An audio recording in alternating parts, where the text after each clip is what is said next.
नमस्कार प्रिय विद्यार्थियों, स्वागत आपका वीकेएस फिजिक्स एकेडमी। आज हमारा इलेक्ट्रिक फील्ड जो चैप्टर है फर्स्ट क्लास 12th का, उसका पार्ट 2 है।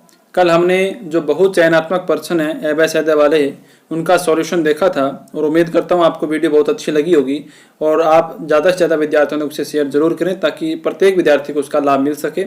आज हम उसी चैप्टर का जो अति लघुत्मक प्रश्न है जो हमारे बहुत इंपॉर्टेंट है, इन प्रश्नों को आप जरूर याद करें। इनमें से आपको बहुत सारे प्रश्न ऐसे होंगे जो बोर्ड एग्जाम में आपको देखने को मिलेंगे, यहीं से प्रश्न आपके बनाए जाएंगे।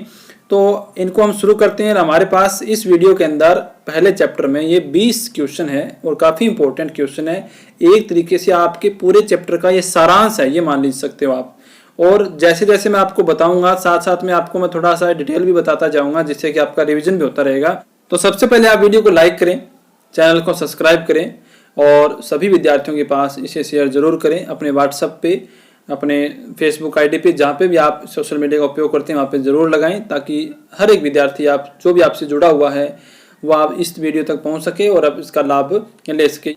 पेपर से पहले मैं जो क्वेश्चन आपको करवा रहा हूँ, ये पूरा का पूरा क्वेश्चन आपको बहुत ज़्यादा बेनिफिट देगा। कम से कम आपके ज़्यादा न तो 20% मार्क्स इसमें जरूर वृद्धि करेंगे, ऐसा मेरा मानना है। और आपको टारगेट होना चाहिए आपका 100 नंबर का। 100 नंबर आपको फिजिक्स में लेके आने हैं।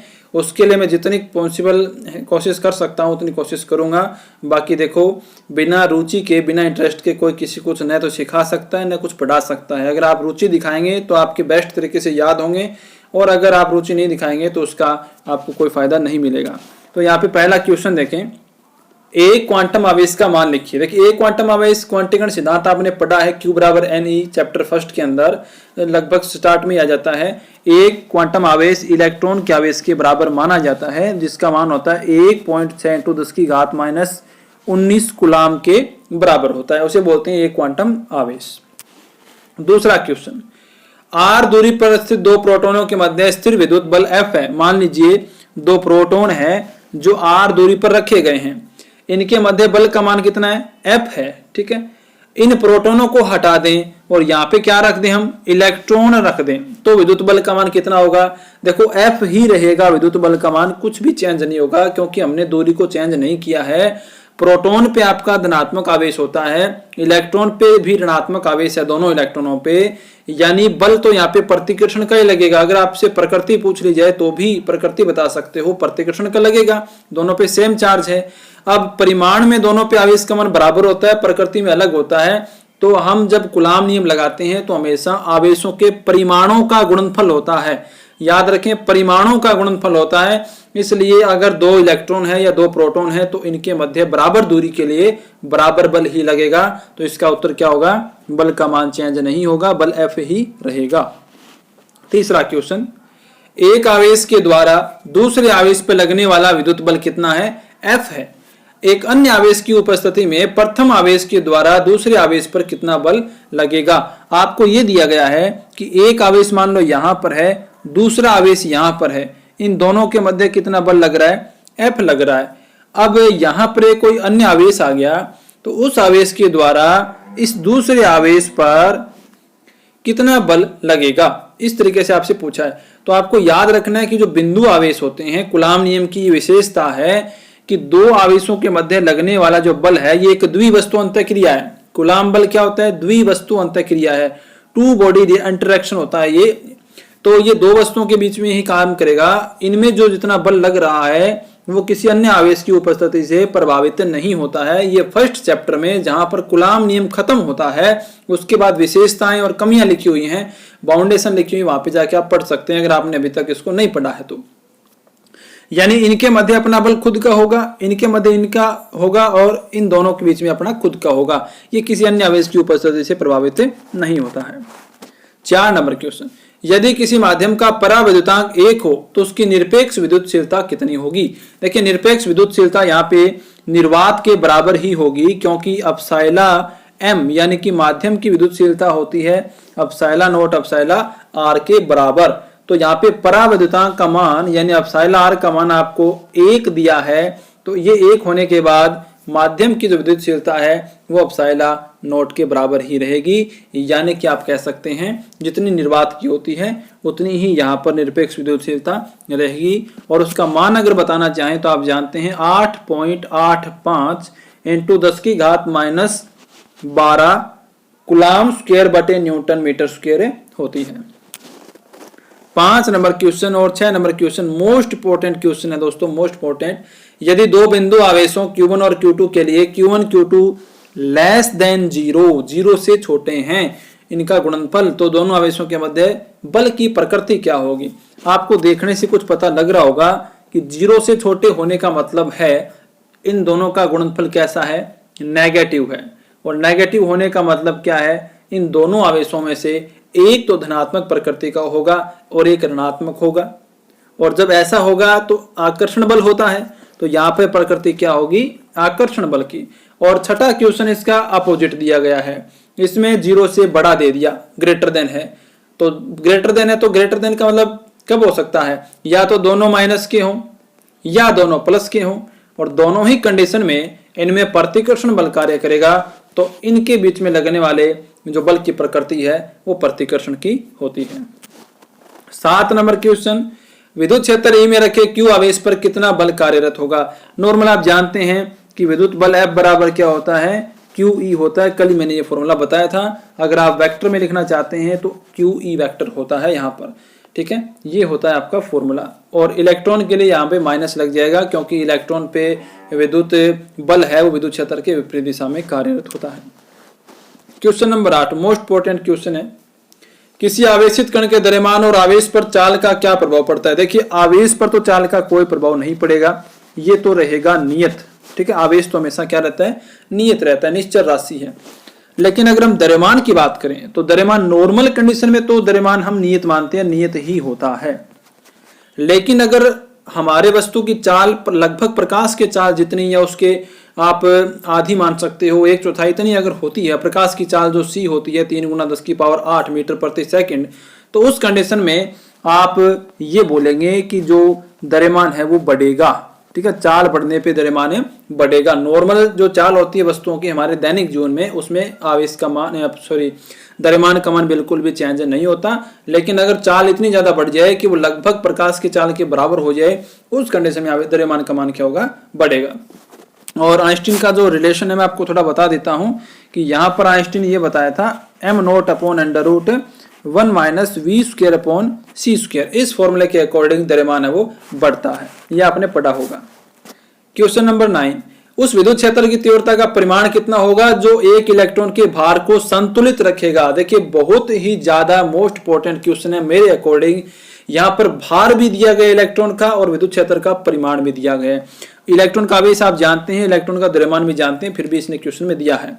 ध्यान से सुनिए, विद्युत बल का मान कितना होगा, बराबर QE होगा। विद्युत क्षेत्र के अंदर परिमाण ये होगा। और जब भार की बात आएगी तो F बराबर क्या होगा, mg होगा। तो ये भी समीकरण बल के बराबर है, ये भी बल के बराबर है। इन दोनों को आपस में हम बराबर रख देंगे, क्योंकि बराबर इसलिए रखेंगे क्योंकि ये दोनों संतुलित तभी हो सकते हैं। तो यहाँ पे आप क्या निकाल सकते हो, E का मान निकाल सकते हो। यहाँ से पक्षांतरण आप करेंगे तो आपके पास क्या आएगा, E बराबर mg बटा में क्या आएगा, Q आ जाएगा। Q आपका इलेक्ट्रॉन के आवेश के बराबर है, यहाँ पे आप इसको रख सकते हो। M आपका इलेक्ट्रॉन का द्रव्यमान दे ही रखा है और G गुरुत्वीय त्वरण होता है। यहाँ पे रखने के बाद आपका इसका E का मान मिलेगा आपको। 10 नंबर क्वेश्चन, निर्वात में स्थित दो बिंदु आवेशों के मध्य बल F लग रहा है। मान लीजिए निर्वात में दो बिंदु आवेश हैं, इनके मध्य बल लग रहा है F। यदि इन आवेशों के मध्य पीतल की प्लेट रख दें, देखिए यहीं पर कॉन्सेप्ट छुपा हुआ है, पीतल की प्लेट रख दी जाए तो बल का मान क्या होगा। मैंने आपको कल बताया था कि पीतल क्या यहाँ पे धातु है और धातु के लिए परावैद्युतांक का मान होता है अनंत, जो सभी धातु में है उनके लिए अनंत होता है। और यहाँ पे जब माध्यम की बात आ गई तो माध्यम के लिए फॉर्मूला होगा Fm बराबर F/εr। और जब एप्सिलॉन का मान यहाँ पे रखेंगे अनंत तो बल का मान क्या आएगा, 0 आता है। यहाँ पे बल का मान होगा 0। प्रश्न नंबर 11, उस प्रयोग का नाम लिखिए जिससे विद्युत आवेश की क्वांटम प्रकृति की स्थापना हुई थी। जानते होंगे आप, मिल्कन का ऑयल ड्रॉप एक्सपेरिमेंट है वो, यानी मिल्कन तेल बूंद प्रयोग है।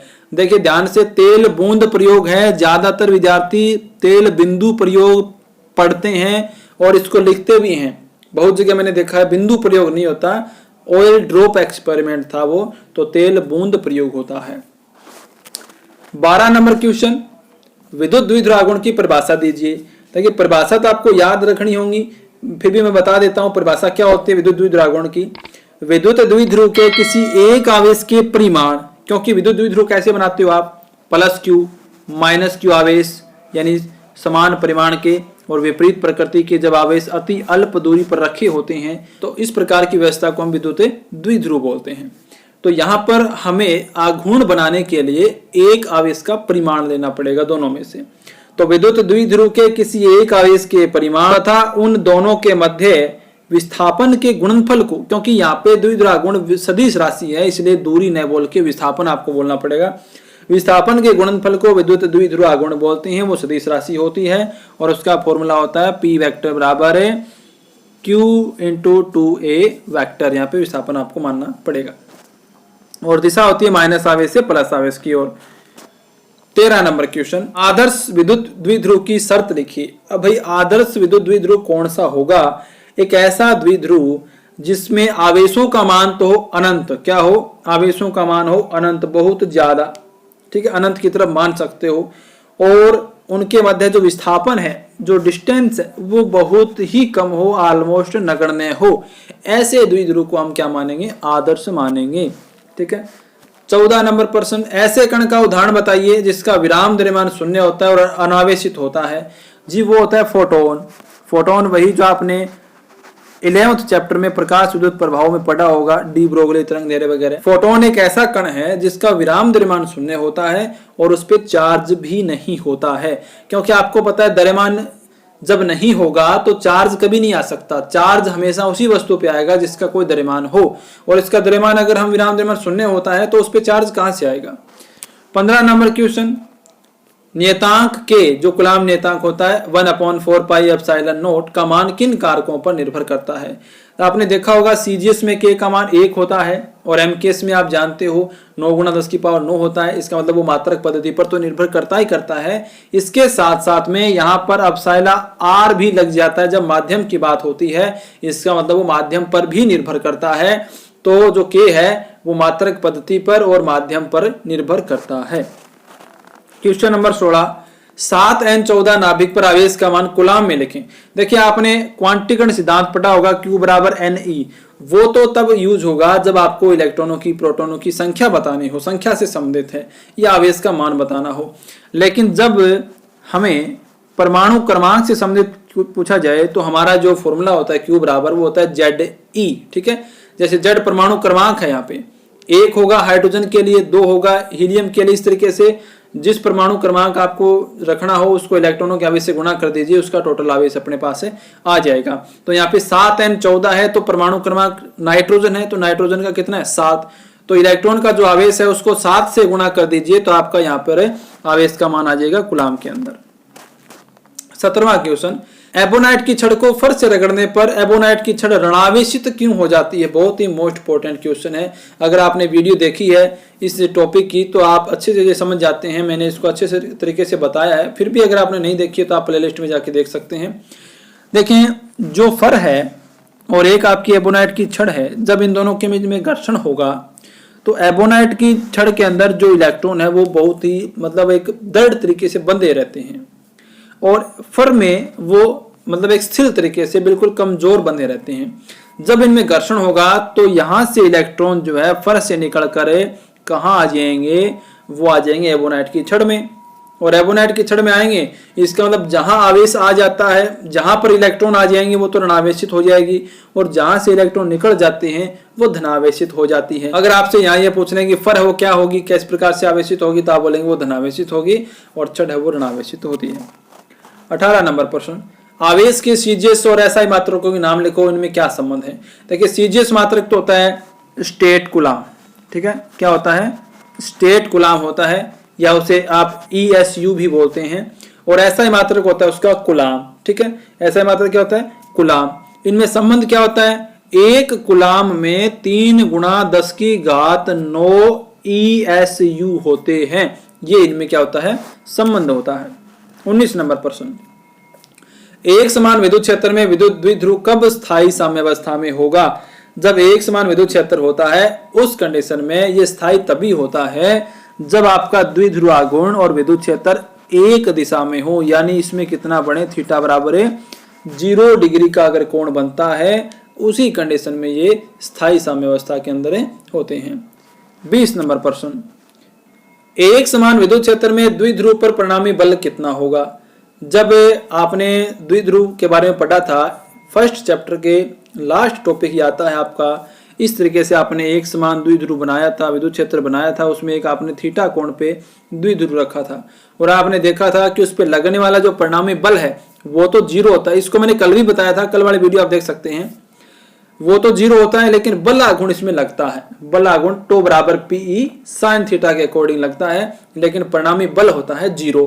तो ये हमारा चैप्टर फर्स्ट है वो कंप्लीट हो गया है। इसमें जो अति इलेक्ट्रोस्टैटिक प्रश्न है और एफएसआई वाले सारे प्रश्न मैंने कंप्लीट करवा दिए हैं। इसके बाद मैं आपको सेकंड चैप्टर करवाऊंगा।